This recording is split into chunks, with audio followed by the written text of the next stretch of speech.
हमारे साथ think with मी, हमारे साथ सोचिए कि आदर्श देश कैसे बन सकता है और महान कैसे बन सकता है आपका देश। प्रथम तो थिंक विद मी के इस बहुत ही शानदार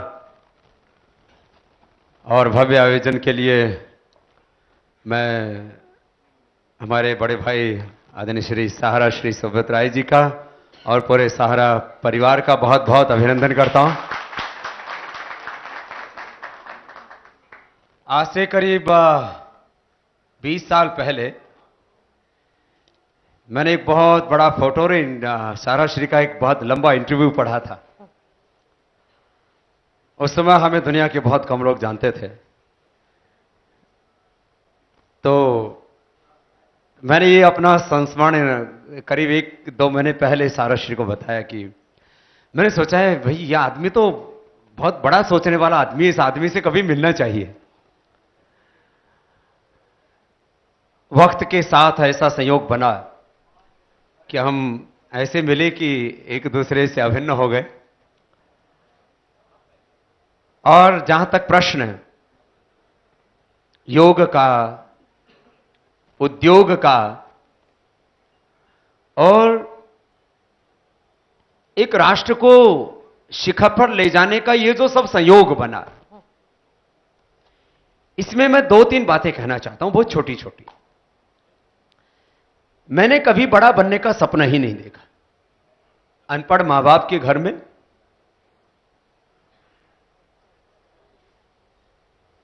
बहुत छोटे से गांव में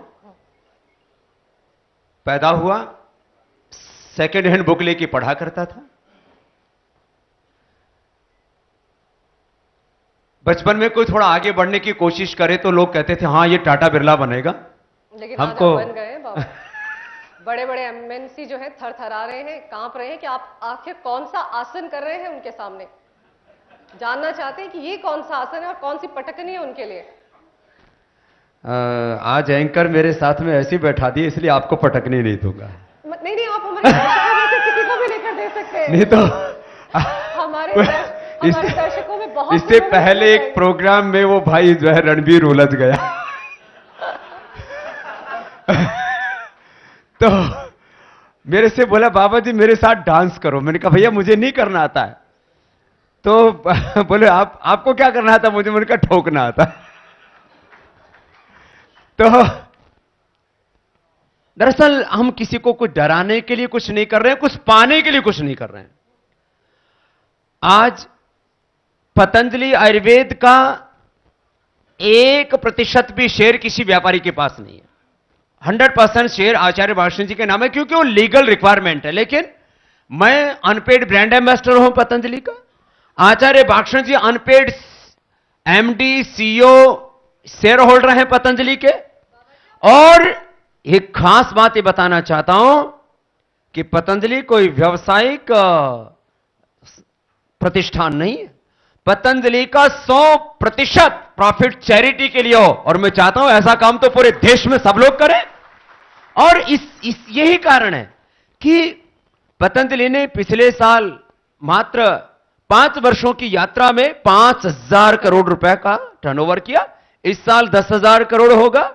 अगले साल कोशिश होगी हमारा हम 30,000 करोड़ करें और यूनिलीवर का लीवर अब बैठेगा। क्यों? क्योंकि उन लोगों ने ईस्ट इंडिया कंपनी की तरह इस देश से रॉयल्टी का, प्रॉफिट का हजारों करोड़ रुपए कमाया। मैं आप सभी से पूछता हूं भाई, ईस्ट इंडिया कंपनी ने इस देश का भला किया क्या? आप ही बता दो भाई, क्या किया? इस देश को गुलाम बनाया, सारा धन दौलत लूट के विदेश में लेकर के गए।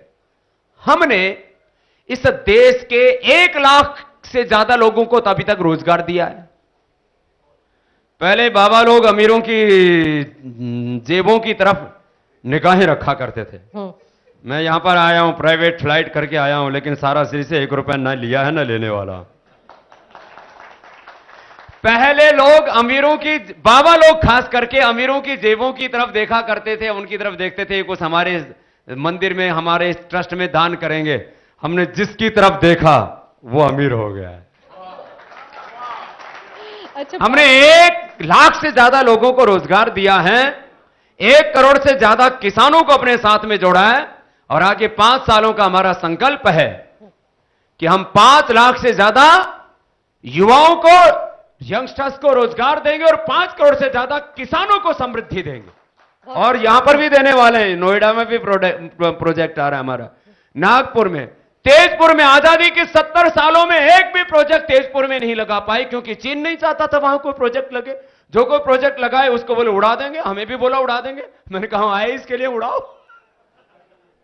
25,000 करोड़ रुपए का टर्नओवर करने वाले हैं हम तेजपुर से, और ये सब किसके लिए कर रहे हैं? लेकिन बाबा जी, एक काम, एक मन में मकसद है कि देश के लिए कुछ क्रिएटिव काम किए जाएं, बड़े लोगों को अरे रोजगार मिले, देश को समृद्धि मिले, लोगों को स्वास्थ्य मिले, लोगों के हाथों को काम मिले। अभी कुछ दिन पहले राष्ट्रपति जी ने कहा इस देश के जवानों को, उनके हाथों को यदि काम ना मिला तो इस देश में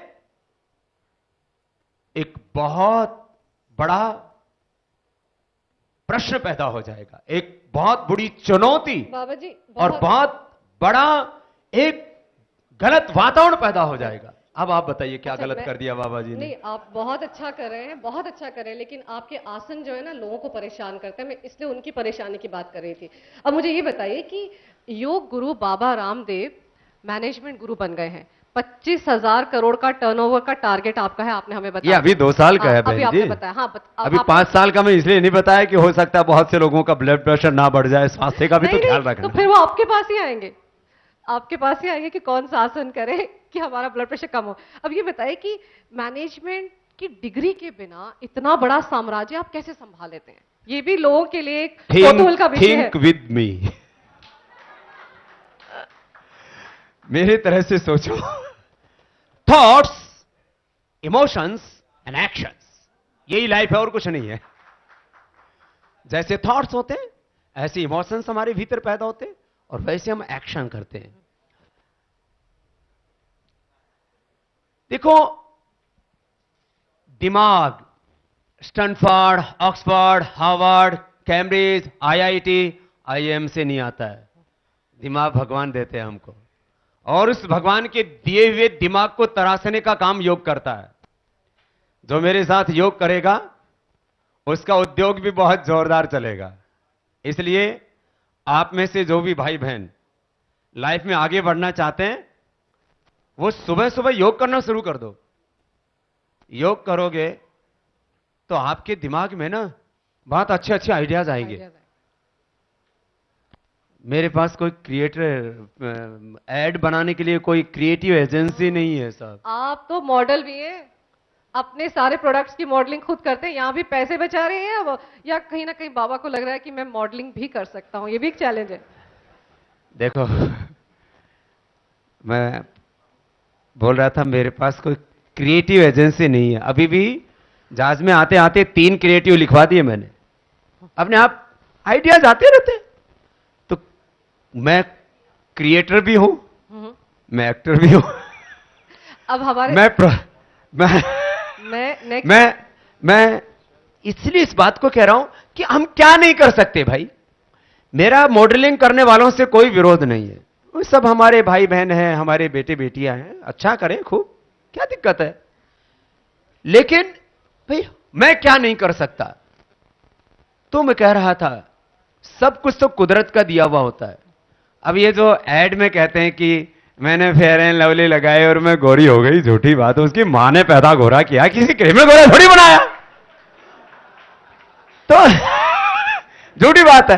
क्रिएटर तो परमात्मा है, भगवान ने हमें सब कुछ दिया हुआ है। मैं कह रहा उसको तराशने का काम हमें करना है। जैसे एक बीज में वृक्ष होता है, जैसे खेत में आप तंबाकू भी बो सकते हो और उसमें केसर भी बो सकते हो।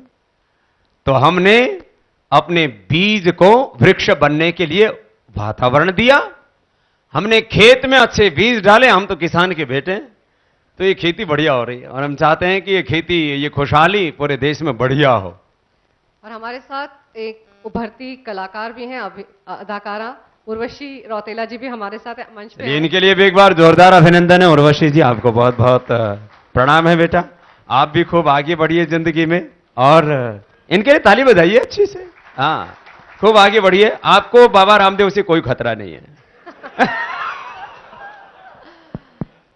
मैंने इसलिए बोला कि इन्होंने बोला कि बाबा जी आप तो खतरा बने हुए हैं। नहीं, मैंने ऐड भी किसी को नहीं करने देते। तो ये बता रहे हैं कि मैं भले ही मॉडलिंग कर रहा हूँ अपने प्रोडक्ट्स की, लेकिन मैं मॉडल्स के लिए खतरा नहीं हूँ, ये बताने की कोशिश कर रहे हैं। एक्चुअली जो बाबा जी का थोड़ा इंटरेक्शन हुआ था रणवीर सिंह के साथ, वो वीडियो काफ़ी वायरल हुआ था। वो वीडियो देखने के बाद मैं थोड़ी डर रही थी यहाँ पे आने से पहले, कि क्योंकि रणवीर सिंह अपने आप को बहुत ही सोच रहे थे कि वो ही will be able to defeat Baba ji, but then later on he came to know when he आपका और उनके बीच में पुशअप का कंपटीशन हुआ था और 1000 आपने पुशअप्स कर दिए थे, एंड देन आप अपने हाथों के बल पे चल के हैंड स्टैंड कर रहे थे। That was amazing. I think सबसे ज्यादा और सबसे सर पे उठाया वो नहीं देखा था। जी आपने क्या नहीं किया रणवीर सिंह के साथ, आप मुझे ये बताइए। लेकिन मैं माँ बहन बेटियों को इस धरती पर भगवान जैसा सम्मान देता हूं, इसलिए आपको कोई खतरा नहीं है। जी थैंक यू। बाबा जी, पूरा बॉलीवुड आपका फैन है, आप भी क्या किसी अभिनेत्री को पसंद करते हैं या फैन हो सकते हैं? मैं एक को नहीं, मैं सबको पसंद करता हूं। ये देखिए, यहाँ पर योग गुरु राजनेता के हाव भाव में नजर आ रहे हैं। ना ना ना ना, देखो किसी आदमी को थोड़ा कामयाब होना हो तो किसी एक लेडी का सपोर्ट उसको चाहिए, और यदि किसी को पूरा कामयाब होना हो तो 60 करोड़ से ज्यादा मां बहन बेटियों का आशीर्वाद उसको चाहिए। बहुत बहुत खूब। उर्वशी, आपकी ग्लोइंग त्वचा का राज क्या है वो भी जानना चाहूंगी, और बाबा जी आपकी ग्लोइंग त्वचा का राज क्या है ये भी जानना चाहूंगी। ठीक है, पहले आप बताइए। मेरी ग्लोइंग त्वचा का राज है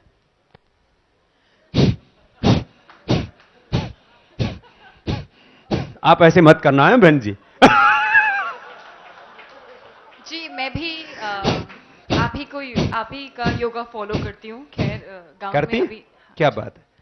जी मैं आपके सारे योगा पोस्चर्स और सब कुछ फॉलो योग करती हैं, इस बार जोरदार तालियां बजाइए। जो ये योग सब जगह आपको कामयाबी दिलाता है।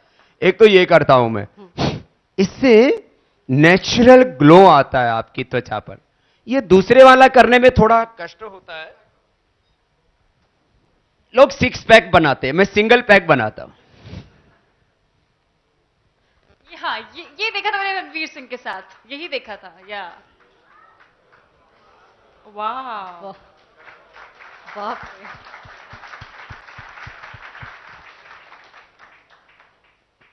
इतनी सी कमर होनी चाहिए। यहाँ बैठी सभी महिलाएं जरा ध्यान से देखें, मैं भी बहुत ध्यान से देख रही हूँ कि इतनी सी कमर होनी चाहिए। सुबह आप कपालभाति कर लीजिए केवल 5 मिनट। ये सारा सिर भी करते हैं चुपके चुपके। कपालभाति बहुत जोरदार है।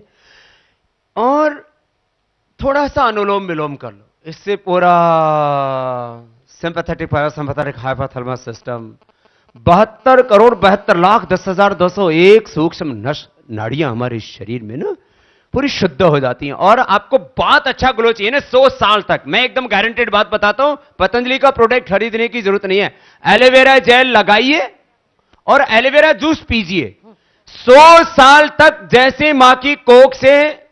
बेटी उर्वशी, क्या नाम है? उर्वशी।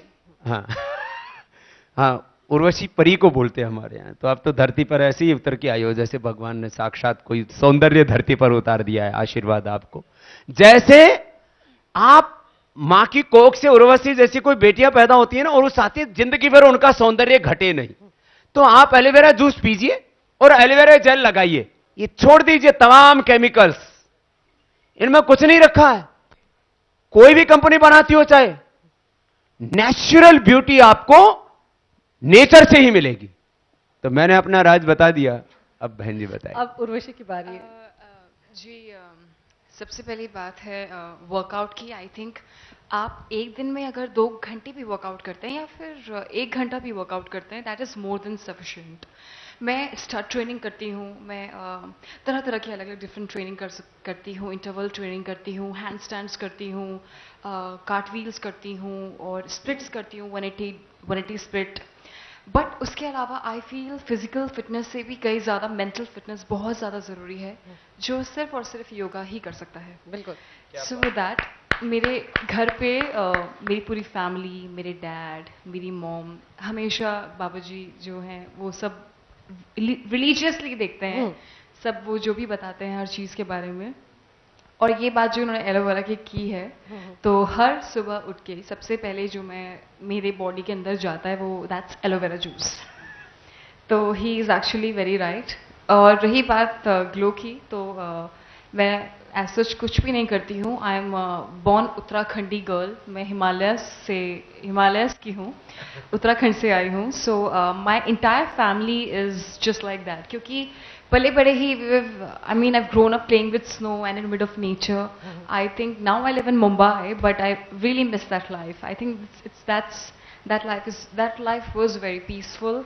और जैसे वातावरण में आप पैदा हुए होते हैं उसका भी काफ़ी असर आप पे पड़ता है। And thanks to my genes, my entire family is very very good looking, so very nice. Thanks to that. Baba ji, आजकल स्ट्रेस से हर कोई पीड़ित है, हर तीसरा शख्स जो है तनावग्रस्त है, भागा दौड़ी इतनी ज्यादा है। क्या कभी आप भी स्ट्रेस फील करते हैं? मैं यहाँ देख रहा हूँ शायद कुछ ज्यादा पढ़े लिखे लोग बैठे हैं, इतनी खामोशी सी ताली बजाते हैं जैसे किसी ने यहाँ पर इनको बंदी बना के रखा। जरा ताली तो बढ़िया बजाया करो, थोड़ा मुस्कुराओ। मैंने सुना लखनऊ के लोग बड़े मुस्कुराते हुए अच्छे लगते हैं। तो तनाव का बोझ हो सकता है बीजेपी वालों पर हो, अखिलेश जी पर हो, माया जी पर हो, आपकी काया पर क्यों असर पड़ रहा है भैया? मस्त रहो, थोड़ा मुस्कुराइए। स्ट्रेस का जहां तक प्रश्न है, देखो तनाव होता कब है आदमी को?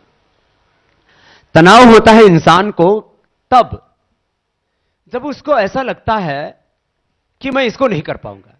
भय से तनाव उत्पन्न होता है एक। दूसरा, कर्ज से तनाव उत्पन्न होता है, फर्ज निभाने से नहीं, कर्ज न चुकाने से तनाव उत्पन्न होता है। तो कर्ज अपने ऊपर किसी का है नहीं, फर्ज पूरा निभाते हैं और डरते किसी से नहीं, किसी से पंगा लेते नहीं, और कोई पंगा ले पहले छेड़ते नहीं और बाद में छोड़ते नहीं। आनंद से रहना चाहिए आदमी को। फिर गलत हमने जब कुछ नहीं किया तो डरे क्यों हम किसी से भी? तो तनाव ये जो है अपना मूल्यांकन ठीक से न करने के कारण से होता है। और जहां तक परफॉर्मेंस की बात हुई, देखो भाई दुनिया में अल्टीमेट चीज है, चाहे पॉलिटिक्स हो, चाहे सोशल फील्ड हो, स्पिरिचुअल रिलीजियस फील्ड हो, कॉर्पोरेट फील्ड हो, मीडिया हो, परफॉर्मेंस। परफॉर्मेंस आदमी को अपनी जी जान लगा के जो उसके पास में नॉलेज है, इमोशंस हैं, पूरा फुल एक्शन में रहना चाहिए आदमी को। कोई दिक्कत नहीं, फिर कहीं तनाव कहीं नहीं रहेगा। बाबा जी, मैं ये जानना चाह रही हूँ कि आजकल देश में लोग जो आसन कर रहे हैं, कतारों में खड़े होकर जो आसन कर रहे हैं, उस पर क्या सोचते हैं आप? देखिए, वो जो खड़िया आसन है वो नोटबंदी के कारण से हुआ है, लेकिन देखो इस बारे में बहुत तरह की मान्यताएं हैं। अब मैं इसमें ज्यादा इसलिए नहीं बोलूंगा क्योंकि 500,000 रुपए के नोट बंद होने चाहिए, इसको राष्ट्रीय स्तर पर जन आंदोलन करके हमने इस मुद्दे को खड़ा किया। बिल्कुल। तो लेकिन इसमें मोदी जी का इरादा भी गलत नहीं। देश की अर्थव्यवस्था पटरी पर आनी चाहिए, जो पैरेलल इकोनॉमी है, अनविजिबल अनअकाउंटेड जो मनी है वो खत्म होना चाहिए, ये ठीक है। इसमें मोदी जी का साथ 3 जगह पूरा नहीं मिला उनको। एक, बैंकिंग सिस्टम ने उनका पूरा साथ नहीं दिया। मैं सब बैंकों की बुराई नहीं कर रहा हूं, लेकिन बैंक वालों ने साहब इसमें बहुत वारे न्यारे किए हैं। वो बाद में क्या होगा वो अगला विषय है।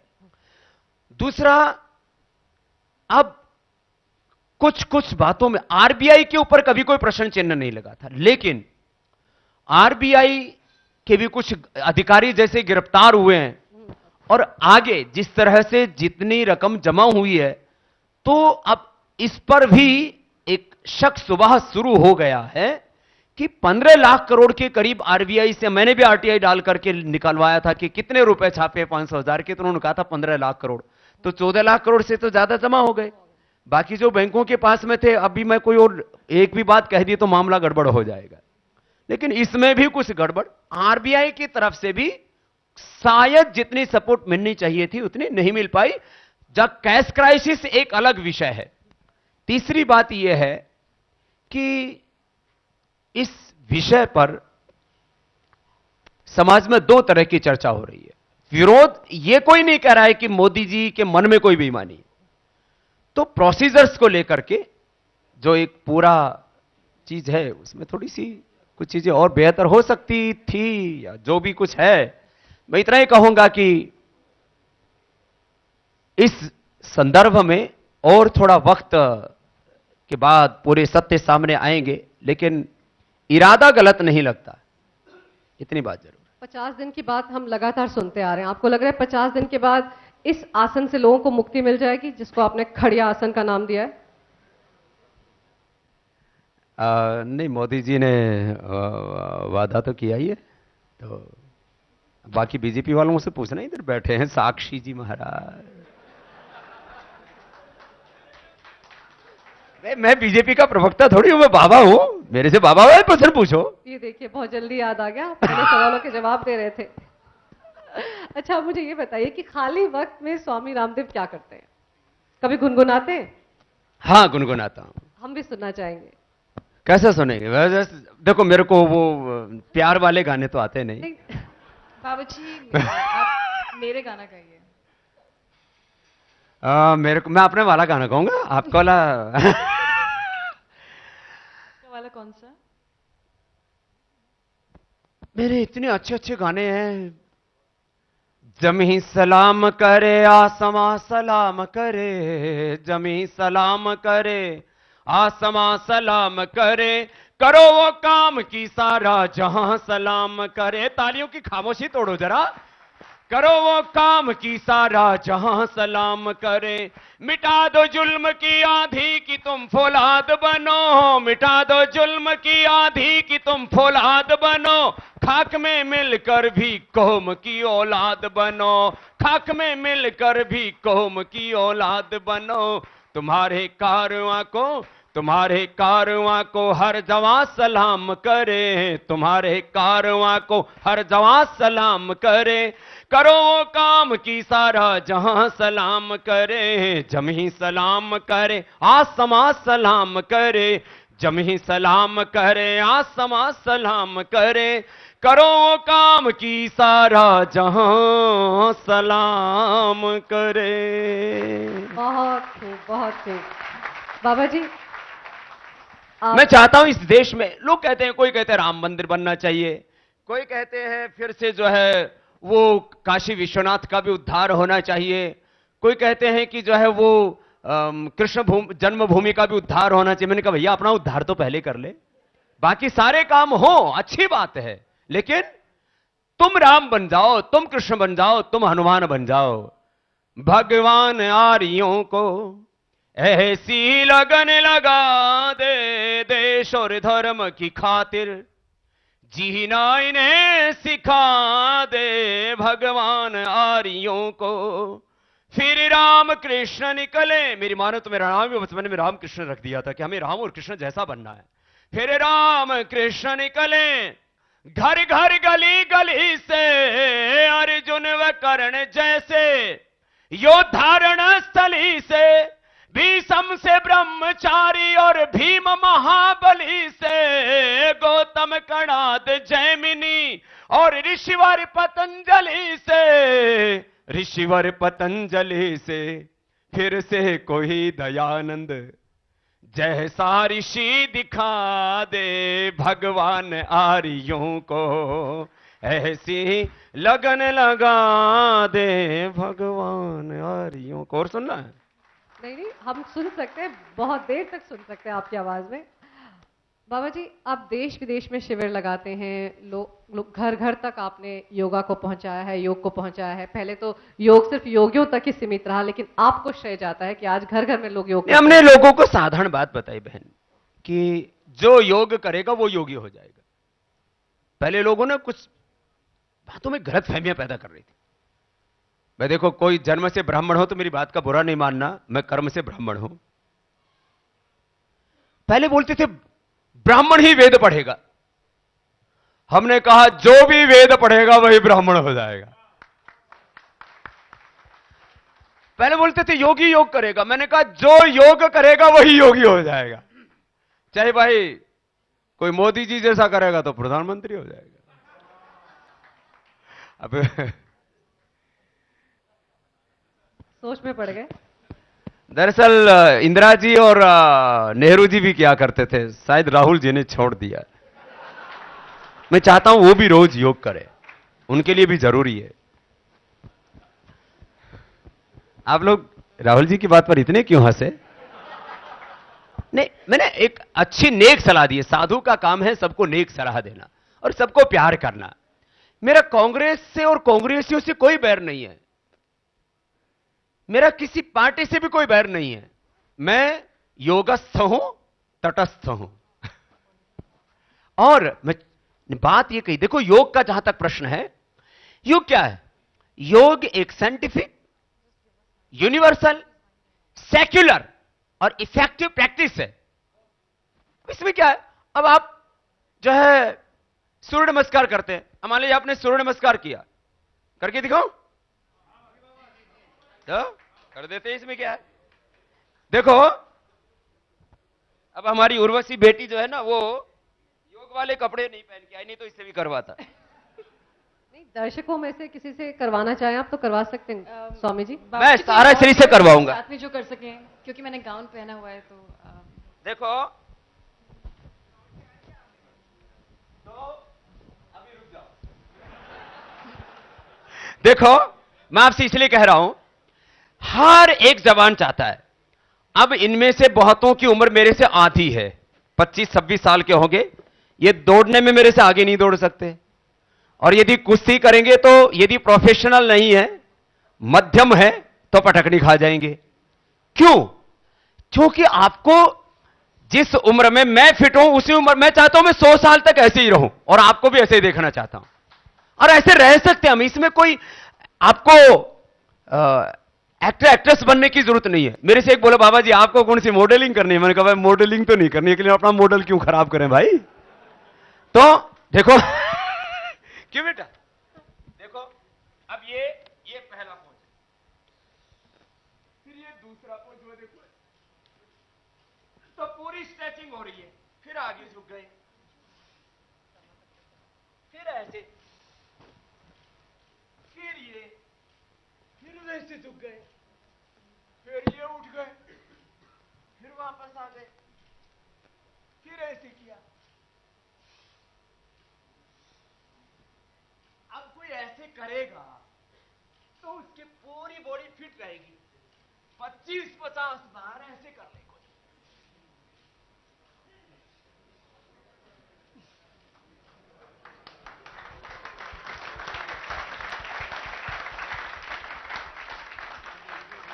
अब कोई 25-50 बार ऐसे कर लेगा, कितनी देर लगेगी? 5 मिनट में 25 बार हो जाता है, 1 मिनट में 5 बार, 5 मिनट में 25 बार, और ज्यादा ही ताकत उमड़ रही है तो ऐसे कर ले, ये आई उर्वशी क्या कहेंगी? ट्राई कभी जी, करें? ये मैं भी करती हूँ, but I wish I could show it. Amazing. तालियां जरा जोर से होनी चाहिए, गड़गड़ाहट देर तक सुनाई पड़नी चाहिए। बाबा जी लगातार कहते आ रहे हैं कि लखनऊ के लोग मुस्कुराते चेहरे।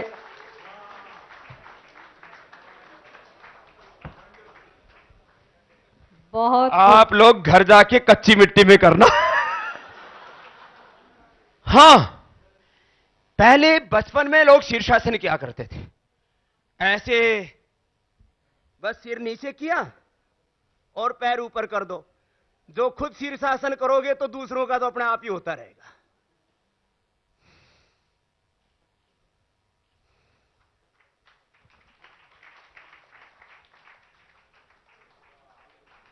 तालियां कम नहीं होनी चाहिए।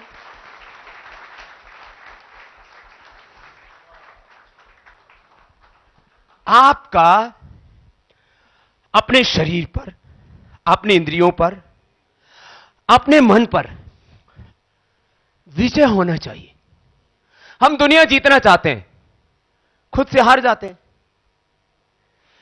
दूसरों पर विजय पाकर के हमें सुख मिलता है, लेकिन अपने हाथों पर, अपने पैरों पर विजय नहीं है। अपने से हारे हुए हैं, अपने तन से, अपने मन से, अपने दिल से हारे हुए हैं, अपने दिमाग से, अपने विचारों से हारे हुए हैं।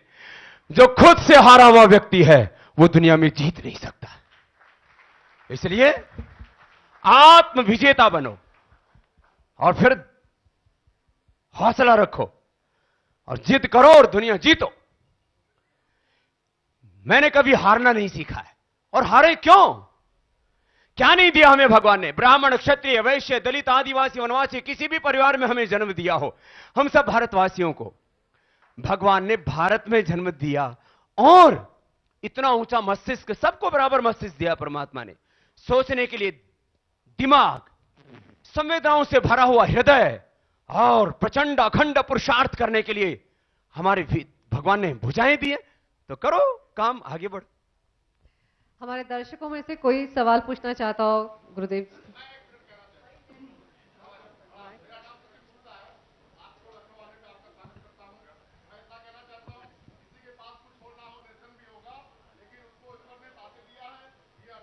क्या बात है, चलिए बहुत बहुत धन्यवाद। कहते सब कुछ दे रखा भगवान जी ने। इस जमाने से भी पूछ लो, बहुत देर से इसके भी मन में कुछ उमड़ रहा है। माइक ले जरूर जरूर दो। बहुत बहुत स्वस्थ जवान लग रहा है। स्वामी जी, सबसे पहले तो हम आपके चरणों में नमस्कार करते हैं और आपको खुशी होगी कि मैं भी गुरुकुल बहालगढ़ से ही पढ़ा हुआ हूँ। क्या बात है। हमारे बहुत बड़े ऊंचे विद्वान थे आचार्य विजयपाल जी, उनके शिष्य जी। और गुरुजी, हम तो आपके इतने बड़े प्रशंसक हैं कि हम जब देखते हैं कि आपके द्वारा जो किए गए जो कार्य हैं वो राष्ट्र को कितने गौरव की ओर लेके जा रहे हैं, और मैं समझता हूं जो आप कहते हैं वो करते हैं। और उत्तर प्रदेश में भी अगर हम देखते हैं, ऐसे ही एक शख्स हैं श्री अखिलेश यादव जी, जो कहते हैं वो करते हैं। और आजकल तो हर कोई कह रहा है कि काम बोलता है। लेकिन गुरुजी, हम यहाँ लोग बोलेंगे जो है कोई समाजवादी पार्टी का प्रमोशन करने के लिए खड़ा हो गया। नहीं गुरुजी, तो अंतिम एक बात कहना चाहूंगा गुरुजी। अब फिर जो है लोग कुछ और भी बोल देंगे इससे आगे। गुरुजी, बस एक दिल की बात कहना चाहता हूँ। बस दिल की बोलना। हाँ, बस हम आपसे ये पूछ पार्टी की बात मत बोलना अभी, हाँ, नहीं तो लोग कई कंट्रोवर्सी कर देंगे। हाँ, आपकी बात खत्म हो गई? नहीं, माइक उनको गुरुजी, दीजिए, पीछे वो मैं महिला दिल की भी बात पूछना चाहता हूँ। वो मैं हो आपसे गया, आपका हो गया। मैं आपसे सिर्फ ये कहना चाहता दूसरा, हूँ गुरुजी, आप उनको दीजिए, वो मोहतरमा भी बात करना मैं चाहती है। आपसे ये कहना चाहता हूँ गुरुजी कि आज देश में नोटबंदी पर बड़ा बवाल हो रहा है, ठीक है, लेकिन आपने जो है ना 1000 और 500 के नोट की बात की थी कि भाई ये बंद होना चाहिए, वो हो गए, बहुत अच्छी बात है। लेकिन इन्होंने 2000 का लेके आ गए ऊपर से, तो इनकी मंशा क्या है ये तो आप बता दो गुरुजी। अच्छा, चलो अब इसमें ये पॉलिटिकल प्रश्नों को मैंने टाला है ना, तो पॉलिटिकल कोई बात ना करें तो अच्छा रहेगा। बाबा जी प्रणाम, मैं Manish Khemka, global tax payer trust से। बाबा जी, यहाँ पे सारे टैक्स पेयर्स बैठे हुए हैं मुझे लगता है, और अब आप भी एक बहुत बड़े टैक्स पेयर हो गए हैं देश में। कई सौ करोड़ रुपए देते। जी, आपकी संस्था बहुत ज्यादा टैक्स दे रही है। क्या बाबा जी आपको नहीं लगता इस समय सरकारें, चाहे कोई भी हो, चाहे किसी भी पार्टी की सरकार हो, चाहे किसी भी प्रदेश में सरकार हो, आपको नहीं लगता कि करदाता और मतदाता के बीच में उन बहुत ज्यादा भेदभाव करते हैं? जिनसे विकास की सारी बातें हो रही हैं, सारी सरकारें विकास पर उन्होंने केंद्रित किया हुआ है, लेकिन ये धन आता कहां से है? ये हमारे जो सभागार में सारे टैक्स पेयर्स बैठे हुए हैं, ये तो एक निर्विवादित नॉन कंट्रोवर्शियल ट्रूथ है कि सारा जो पैसा है विकास के लिए, चाहे वो अखिलेश जी करें या मोदी जी करें, कोई भी करे, वो सारा करदाता से ही पैसा आता है, मैक्सिमम मनी। बाकी जो हमारे नेचुरल रिसोर्सेज हैं, कुछ हमारे दूसरे मतलब बौद्धिक श्रम से भी कुछ पैसा अर्जित किया जाता है, रिसर्च आदि से, वो अभी हिंदुस्तान में कम हो रहा है। मैं इतना इस बारे में कहूंगा कि देश में बड़े देश बनाने वाले कुछ काम होने चाहिए। जैसे कोई एजुकेशन इंस्टीट्यूट बनाता है, मैंने तो सारा श्री से कहा कि आप एक बहुत बड़ा विश्वविद्यालय बनाइए, और हम आशा करते हैं कि एक बड़ा विश्वविद्यालय सारा परिवार बनाएगा। एक बार जोरदार तालियां बजाइए आप। ये क्रिएटिव काम है, देश बनाने वाला काम है। देश में विश्वविद्यालय बनने चाहिए, देश में पोर्ट्स बनने चाहिए, एयरपोर्ट्स बनने चाहिए, बड़ा बड़ा इंफ्रास्ट्रक्चर बनना चाहिए, और सबसे बड़ा काम है देश बनाने के लिए देश में अच्छे नागरिकों का निर्माण होना चाहिए, तभी देश बनेगा। तो ऐसे देश बनाने वाले कामों में जो भी मुझ जैसे लोग हैं जो देश के बारे में सोचते हैं, तो उनको ऐसे कामों में ज्यादा अपनी ऊर्जा लगानी चाहिए। अब ठीक है, जो है शासन किसी का भी हो, अनुशासन हमारे भीतर ऊंचा होना चाहिए। यदि हमारे भीतर आत्म अनुशासन नहीं है तो शासन से, फिर केवल शासन से हम अपेक्षा करेंगे।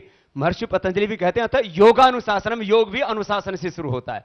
तो हम कुछ अनुशासित रहें, बड़े काम करें, और बड़ा काम करने के लिए think positive, think creative and think with me. Baba ji को बहुत बहुत प्रणाम। बाबा जी, मेरा नाम नसरीन हामिद है। आपने एक बार मुस्लिम बाहुल जगह पे स्कूल निर्माण की बात की थी। मैं आपकी अर्जी मैंने पहले स्वीकार कर रखी है, इसलिए मैंने बोला है कि आपके उस मुसलमानों के एरिया में जहां से आप अपने घर में स्कूल बनाना चाहती हैं, वहां स्वामी रामदेव आपकी पूरी मदद करेंगे। आप मेरे लिए मुस्लिम बहन नहीं, आप मेरे लिए भारत माता की बेटी बनाने के लिए। बाबा जी, तो मैं बाबा जी मैं ताहिरा हसन आपसे एक सवाल पूछना चाहती हूँ, क्योंकि अभी तक जो सवाल आए वो तारीफ में ही थे। मैं ये कहना चाहती हूँ कि 15 दिसंबर को जो कोर्ट ने कहा है आपके ऊपर फाइन किया है 11 लाख रुपए, कि आपके बेसन और हनी में वो जो है उसमें क्वालिटी वाइज सही नहीं है। आप गलत बात कोट मत कीजिए। उसने कहा मिसलेबलिंग। हाँ, तो उसमें आप क्या कहना चाहते हैं? क्वालिटी गलत है ऐसा मत बोलिए। ये आखिरी सवाल। नहीं, एक मिनट, मैं पूरा उत्तर देता हूं। क्वालिटी गलत नहीं है। एक बात मिसलेबलिंग, कि आपने आरोग्य क्यों लिखा। आरोग्य नहीं लिखेंगे तो क्या रोग लिखेंगे उसके ऊपर? ये खाली कानूनन दांव पेच का मामला है। 2012 में जब यूपीए सरकार से हमारी लड़ाई हो रही थी, उस समय का मामला है। इस समय भी उत्तराखंड में एक पार्टी विशेष की सरकार है, उन्होंने दुर्भावना से हमारे खिलाफ निर्णय दे दिया। दे देते हैं ऐसे निर्णय, तो हमने हमारे ऊपर 1000 हो रखे हैं, 1000 हो रखे हैं ऐसे निर्णय। लेकिन आज तक पतंजलि का एक भी प्रोडक्ट देश नहीं दुनिया की किसी भी लैब में फेल नहीं हुआ। ये मैं आपको बता देना चाहता हूं। और इसका हम हाई कोर्ट में हमने अपील कर रखा है, वो निर्णय। बस ये आखिरी सवाल था, बस ये सेशन खत्म हो रहा है, बस ये सेशन खत्म हो रहा है। बाबा जी इंटरनेशनल योगा सेंटर बनवाइए, इंटरनेशनल योगा सेंटर बना देंगे। ठीक है, मेंटल हॉस्पिटल। बाबा जी, आप हमारे इस खास पेशकश में आए, बहुत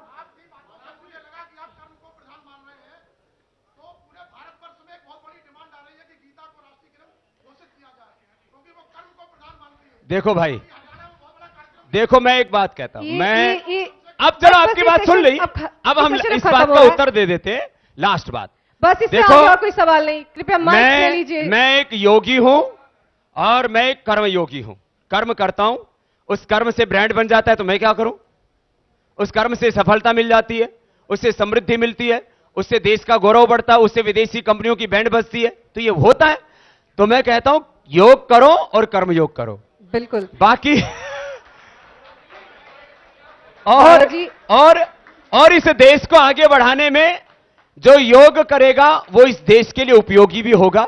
मैं यही अपेक्षा करता हूं कि हम लोग योगी बने, कर्मयोगी बने, ढोंग, आडंबर, पाखंड और अंधविश्वास से दूर रहें और एक सकारात्मक, क्रिएटिव, पॉजिटिव और साइंटिफिक सोच लेकर के आगे बढ़े। आप सबको बहुत बहुत धन्यवाद। बोले भारत माता की वंदे। स्वामी रामदेव जी, बहुत बहुत शुक्रिया। साराश्री जी की तरफ से आपके लिए मोमेंटो। उर्वशी, आपका भी बहुत बहुत शुक्रिया।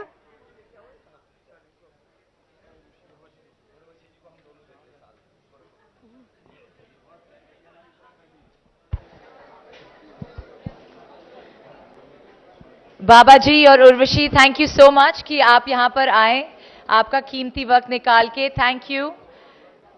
Think with me summit 2016, very very grateful to have you here.